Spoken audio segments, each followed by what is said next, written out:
O mercado de transferências português sempre foi terreno fértil, tanto para grandes negócios como para flops. Mas quando uma contratação acerta em cheio, não só pode transformar uma equipa, como também pode marcar uma era inteira do futebol português. Ao longo das últimas décadas, vimos jogadores chegarem à Primeira Liga, alguns por milhões, outros quase de graça, e deixarem um impacto inesquecível. Falamos de nomes que combinaram rendimento desportivo, carisma e que, em muitos casos, terminaram passagens brilhantes a render negócios milionários para os seus clubes. Assinalo que estes nomes não estão ordenados pela qualidade dos jogadores, tendo sido escolhidos por terem sido contratações com melhor valor adicionado por preço, a nível desportivo e financeiro. Sem mais demoras, seguem-se Top 10 melhores contratações da Primeira Liga. Número 10, Enzo Fernandes.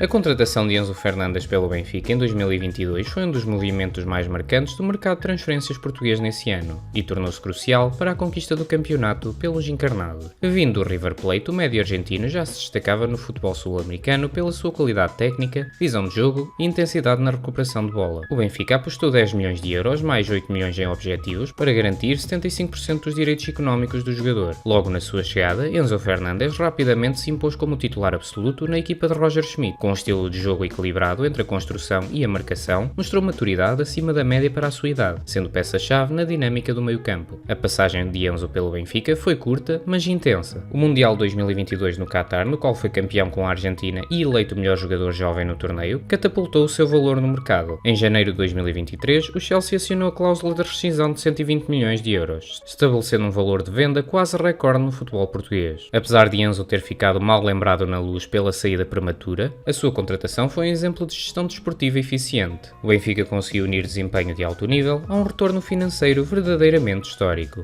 Número 9, Simão Sabrosa. Em 2001, o Benfica chocou o futebol português ao contratar o extremo formado na academia do Sporting ao Barcelona por perto de 13 milhões. Muitos duvidaram do investimento, tanto pelas associações do jogador ao clube rival, como pela passagem menos feliz pela Catalunha. Não imaginavam eles que Simão se tornaria rapidamente um verdadeiro símbolo do Benfica. Com a braçadeira de capitão, Simão foi decisivo durante vários anos, em momentos cruciais para os encarnados saírem da derradeira crise em que se encontravam desde meados dos anos 90. O extremo tinha uma capacidade impressionante de marcar golos e criar oportunidades, sendo peça-chave na conquista do campeonato de 2004-2005 e sendo o principal jogador do Benfica que quebrou o jejum de quase 11 anos. Simão tornou-se um ídolo dos adeptos, respeitado pelos rivais e uma referência no futebol nacional. A sua passagem pela Luz foi marcante e o valor pago por ele acabou por ser totalmente justificado. Número 8, Hulk. Desconhecido da maioria quando chegou do Japão, Hulk foi contratado pelo Futebol Clube do Porto por 19 milhões de euros, um valor que muitos consideraram excessivamente arriscado por um jogador que vinha de uma liga pouco competitiva. A verdade é que o brasileiro provou durante o seu tempo no Dragão ser um derradeiro monstro dentro de campo. Com força, velocidade e um remate devastador, Hulk marcou golos de todas as formas. Foi figura central na era dourada do Porto, que culminou na conquista de 4 campeonatos e uma Liga Europa em 2011. Com várias conquistas no Dragão e um registro goleador impressionante, Hulk tornou-se uma das maiores exportações do Porto, vendido por mais de 50 milhões ao Zenit de São Petersburgo, uma contratação com rendimento desportivo e financeiro avassalador. Número 7, Pablo Aimar. A chegada de Aimar ao Benfica em 2008 foi uma bomba. O mago argentino nos últimos anos da sua carreira trocou o Zaragoza pela Luz, por uma quantia relativamente modesta, tendo em conta a sua qualidade técnica, trazendo consigo classe e visão de jogo ao mais alto nível. Sob a batuta de Jorge Jesus, Aimar teve um papel fundamental na transformação da equipa encarnada, que já estava há 4 anos sem terminar acima do terceiro lugar, para um clube que competia por títulos de forma sistemática, sendo o cérebro criativo por trás de jogadas brilhantes que já não eram vistas na Luz há vários anos. Apesar de não ter números avassaladores, a sua influência era notória e sempre tocava na bola. Tornou-se um mentor de várias gerações de craques argentinos que vieram a passar pelo Benfica,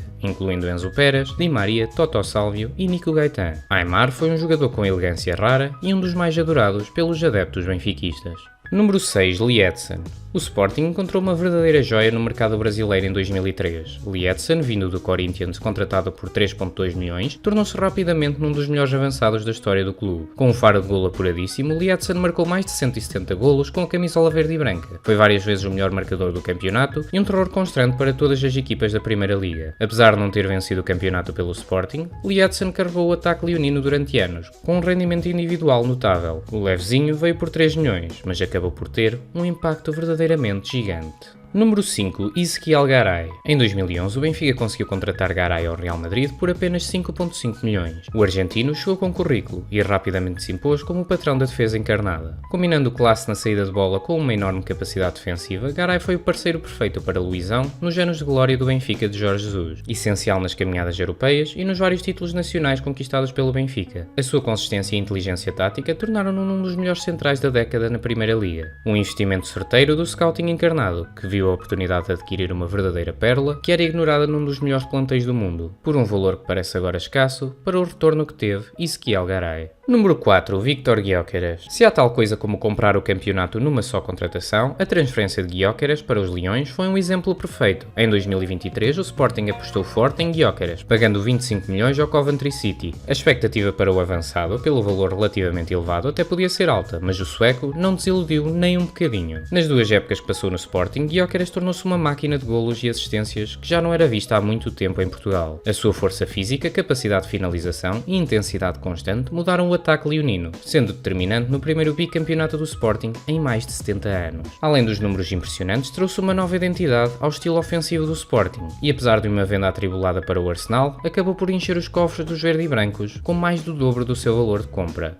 Número 3. Jonas. Se por um lado o Sporting contratou um dos melhores avançados da Liga no século XXI por 25 milhões, o Benfica fez exatamente o mesmo, mas a custo zero, trazendo um jogador de elite da Liga Espanhola no final da sua carreira que viria a transformar-se numa lenda benfiquista. Jonas Pistolas chegou ao Benfica em 2014, vindo do Valência, e rapidamente mostrou que ainda tinha muito para dar. Com um instinto goleador apuradíssimo, Jonas marcou mais de 100 golos com a camisola das Águias, foi várias vezes o melhor marcador do campeonato e tornou-se um dos avançados mais letais da última década. Carismático, inteligente e decisivo, Jonas foi um dos melhores negócios da história recente do clube. Um investimento mínimo com um impacto massivo. Número 2. Deco. Contratado por 8 milhões depois de ter passado nas bases do Benfica, Deco iniciou no Futebol Clube do Porto uma das carreiras mais brilhantes do futebol mundial, com uma transferência que viu os azuis e brancos a desmascarar o erro crasso dos rivais de Lisboa, que em 2 anos não viram o verdadeiro potencial do médio luso-brasileiro. Deco tornou-se o maestro do meio-campo portista e maioral no plantel azul e branco durante a era de dominância do Porto de Mourinho, liderando a equipa à conquista da Taça UEFA em 2003 e da inesquecível Liga dos Campeões em 2004. Depois de levar o Futebol Clube do Porto à glória europeia de uma forma inédita para um clube fora das top 5 ligas, Deco foi vendido ao Barcelona por perto do triplo do seu preço de compra,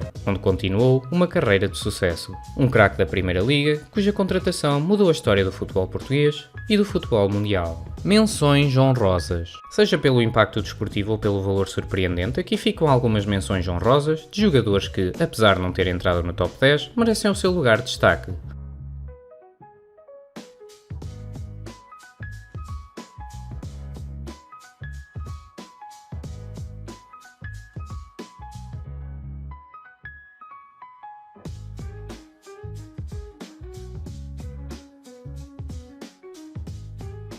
Número 1. Radamel Falcão. Vindo do River Plate por apenas 5,43 milhões, Falcão tornou-se uma lenda do Futebol Clube do Porto. O colombiano foi uma máquina de golos no ataque portista no final dos anos 2000 e no início dos anos 2010, com uma finalização clínica e instinto apurado com pouco paralelo na Liga Portuguesa. Na época de 2010-2011, junto com Hulk e James Rodrigues, formou um ataque portista imparável na campanha vitoriosa da Liga Europa, marcando 17 golos na competição. O seu impacto foi tão grande que rapidamente despertou o interesse de grandes clubes europeus. Foi então vendido ao Atlético de Madrid por cerca de 40 milhões, deixando não só saudades e um legado incrível, como também os cofres do Porto cheios com quase 8 vezes o valor da sua compra. A contratação de Falcão é o verdadeiro padrão de ouro e leva a melhor relativamente às demais, pelo contraste entre o valor de compra relativamente modesto para um dos maiores retornos tanto desportivos como financeiros da história da Liga Portuguesa. Escrevam nos comentários se concordam com a lista e não se esqueçam de dar gosto e subscrever o canal. Vemo-nos no próximo vídeo.